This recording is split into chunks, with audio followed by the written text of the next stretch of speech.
क्या हो रहा है? आ गए तुम। आह, पापा का फोन आया था। उनकी तबीयत सही नहीं चल रही है। क्या हो गया अब उन्हें? बताया भी होगा उन्होंने। उनके राइट वाले घुटने में बहुत दर्द है। इलाज में भी बहुत पैसा लगेगा। तुम्हें नहीं पता यार, वो ना ऐसे फालतू में नाटक करते रहते हैं। यार क्या बात कर रही हो तुम? माँ बाप के बारे में ऐसा नहीं बोलते, गलत बात होती है। ये ना सही गलत का हिसाब तुम ही रखो, मुझे नहीं रखना।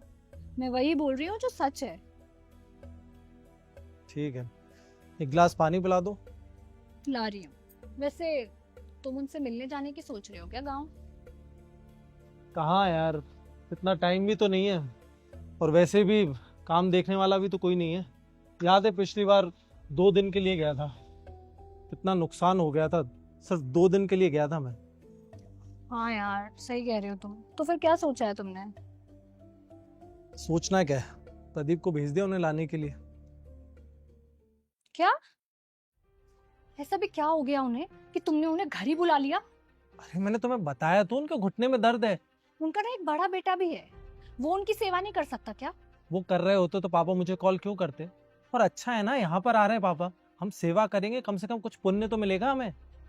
रहने दो। तुम ही कमाओ पुण्य, मुझे नहीं कमाना कोई पुण्य। एक तो सारे घर का काम मेरे सर पे है, ऊपर से तुमने अपने पापा को भी बुला लिया है। मेरे सर पे 4 काम और बढ़ जाएंगे अब। यार मुझे लगा था कि तुम खुश होगी। हाँ देखो ना कितनी खुश हूं मैं।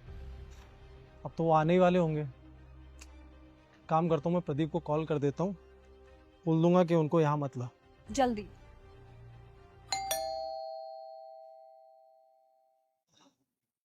यार मैं तो मना करने जा रहा था। अभी जाओ और उन्हें दरवाजे से वापस भेज दो।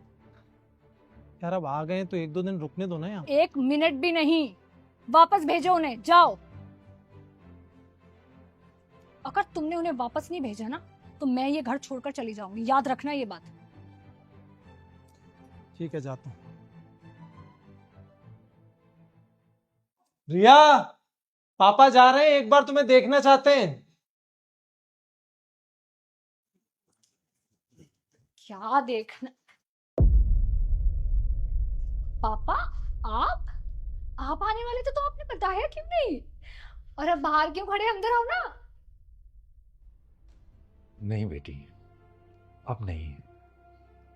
इतना सब कुछ सुनने के बाद मैं भला कैसे अंदर आ सकता हूँ?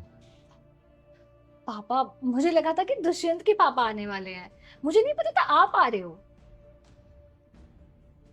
वाह बेटी, अगर दुष्यंत के पापा आ रहे हैं तो उन्हें दरवाजे से ही भगा रही हो, और तुम्हारे पापा आ रहे हैं तो इतनी इज्जत से अंदर लेके जा रही हो। कमाल करती हो। छोड़िए ना पापा, आप अंदर आइए। नहीं, अब नहीं बेटा। मैं तुमसे एक बात पूछता हूं, ये घर किसका है? किसकी मेहनत से बना हुआ है? जवाब दो मुझे।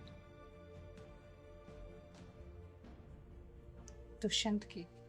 तो फिर इस घर में सबसे ज्यादा हक दुष्यंत के पापा का है या मेरा? बेटे, अगर दुष्यंत तुम्हारे पापा की इतनी इज्जत करता है, तुम्हारे बाप को अपने बाप की तरह मानता है, तो तुम्हारी मानसिकता दुष्यंत के पापा के लिए इतनी खराब क्यों है? और सोचो, जैसे तुम दुष्यंत के पापा को गेट से भगा रही थी, अगर दुष्यंत ने भी ऐसे ही मुझे दरवाजे से भगाया होता, कैसा लगता तुम्हें? पापा, मुझसे गलती हो गई, आई एम सॉरी। अरे मुझसे माफी क्यों मांग रही हो?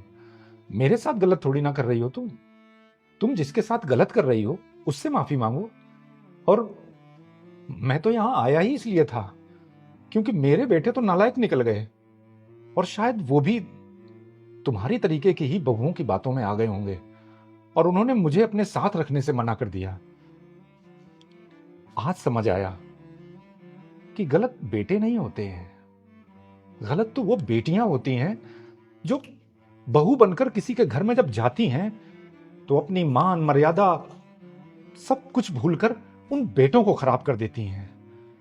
और मुझे ये कहते हुए बहुत शर्म आ रही है कि मेरी बेटी भी उन्हीं में से एक है। पापा, मैं बहुत शर्मिंदा हूँ अपने किए पे। प्लीज मुझे माफ कर दो, और मैं आपसे वादा करती हूँ कि आज के बाद जितनी इज्जत, प्यार और सम्मान मैं आपको देती हूँ, उतना ही दुष्यंत के पापा को भी दूंगी और उसकी फैमिली को भी। प्लीज पापा, मुझे माफ कर दो।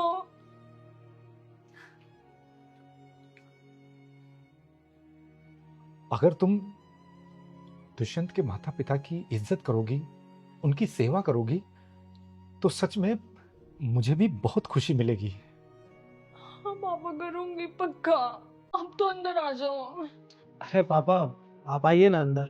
और मैंने आपको बुलाया है, मैं कुछ बोलूं तब बुरा मानना आप। इसकी बातों को तो इग्नोर कीजिए। आइए।